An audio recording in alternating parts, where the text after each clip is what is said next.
How's it going, everybody? This is BeatTheBush. I have about 2 full days left in Hong Kong, and normally I would just kind of cruise along. I didn't really want to do all that much, but I decided to go to Tai O to show you guys what it's like over there. But first, I'm gonna have some breakfast. Now, what is this Tai O place? I was told that Llama Island and Chengzhou is very similar, so I'm gonna go to Tai O. Supposedly, it's gonna be a lot more different than those other 2 islands, so let's check it out. Let's see here, they have some sort of fish broth, and most importantly, they have a milk tea, which I call cha zhao, and they add in that condensed milk in it for sweetener. It turns out a lot of congee places don't even serve milk tea, so although I would want congee with milk tea, they just don't have something like that.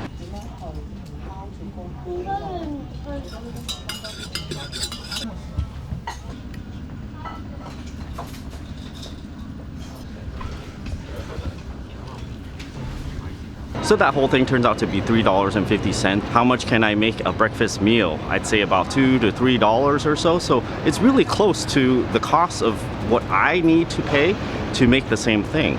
So 20 minutes later, I'm in and out of that place. I'm finished with my breakfast, and now let's head over to Tai O. 請小心月台空隙，請小心月台的空隙。Please mind the gap.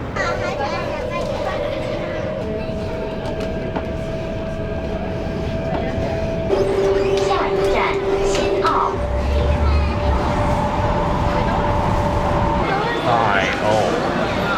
What's to Route 11? I have to ride to the end of this bus line.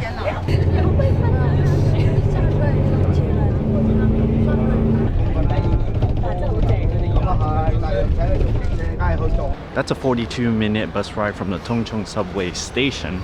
I really dislike bus rides, especially through the mountains, because I get a little bit of car sick.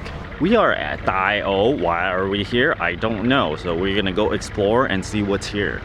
Okay, it makes sense to probably just kind of walk around in a circle like that. Station over there. Got a bunch of boats. And I need to walk over there. That's neat in that I think some people are living on the pier over there. That actually looks really unstable. Yep, that's me more interested in the daily lives more than riding those little boat things. Look at this. Husband. Hong Kong $25 only. This is the part where there's not much on this road, so should I hurry? I don't know if I should run again. Maybe a light jog. Cat Cafe. This is a mic that I'm using right now, and this is the fuzzy thing that everybody looks at. I'm gonna put it back on the camera now. I am very intrigued by these houses that are built on these stilts. How do they stay afloat? Did they just put some cement on a block of wood and then build on top of that? What if one of the structures falls down? Do they fall down the hole? Do people ever fall down the hole? These are the questions I ask myself as I walk through this place, and it is interesting because you don't have anywhere else in Hong Kong that where you see these houses that are built on these stilts. And I'm sure if I look at it enough, I might start getting bored of it now. Some cooking with wood.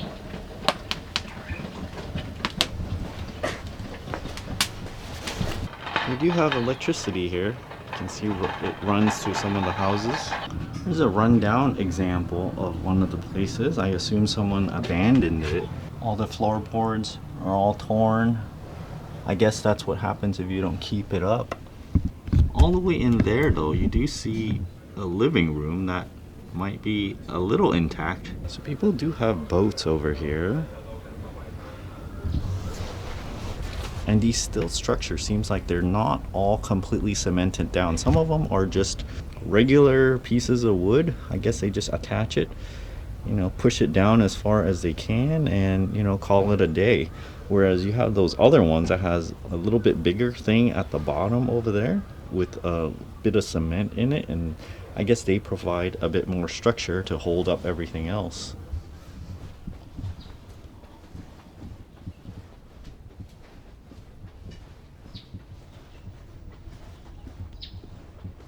This is a nice stroll.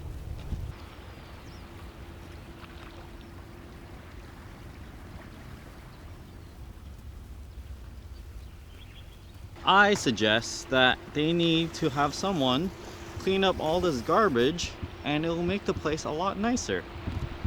I assume is all the tourists that's walking along here that's throwing all this garbage on the side. It's just a shame. Oh no! Lantau North Obelisk, and it's up all these stairs. No thank you. Time to go back. Overall, so far, I think it's worth the experience just to see the sights. It's a lot different than the other islands. So yeah, it's worth the 42-minute bus ride, even if this is all I see so far.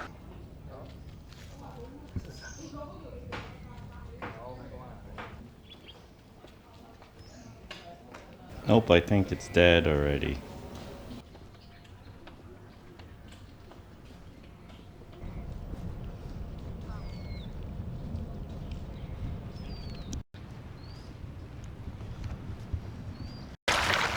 Let's look at all the seashells that washes up on here.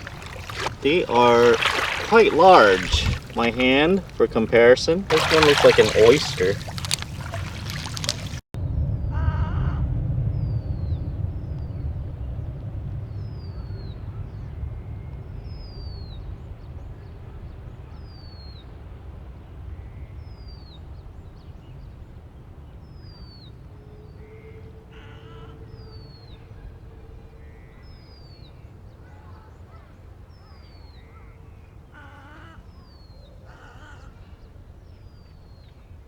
I think that's some sort of fish catching contraption.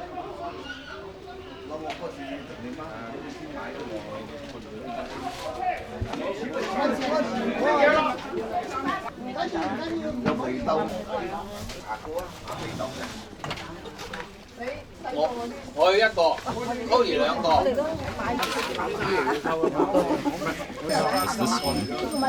Some sort of random mochi thing. This is warm still. I'm not sure what's in it. It's actually some sort of bean. Okay, let's give this a try. They said it's supposed to be a little salty.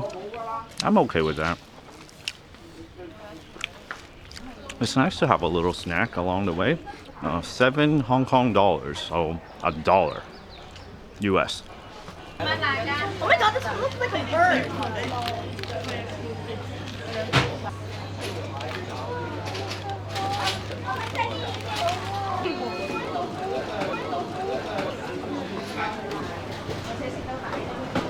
So I have stopped in here to eat 1 abalone and 1 razor clam.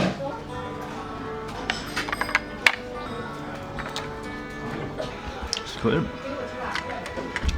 This is the abalone. It's actually pretty good.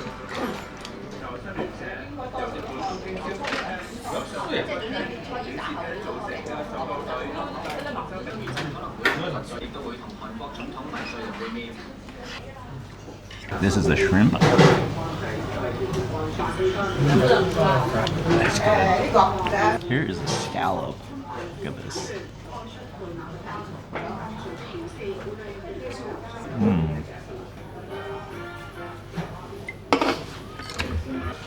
Here is the abalone. What better way to just eat the whole thing?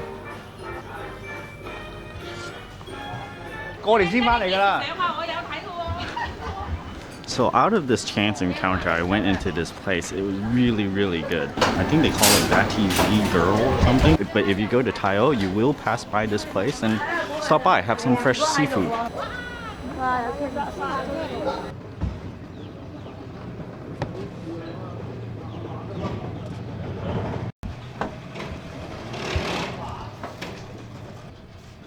So the razor clam I think could be cleaned a little bit better.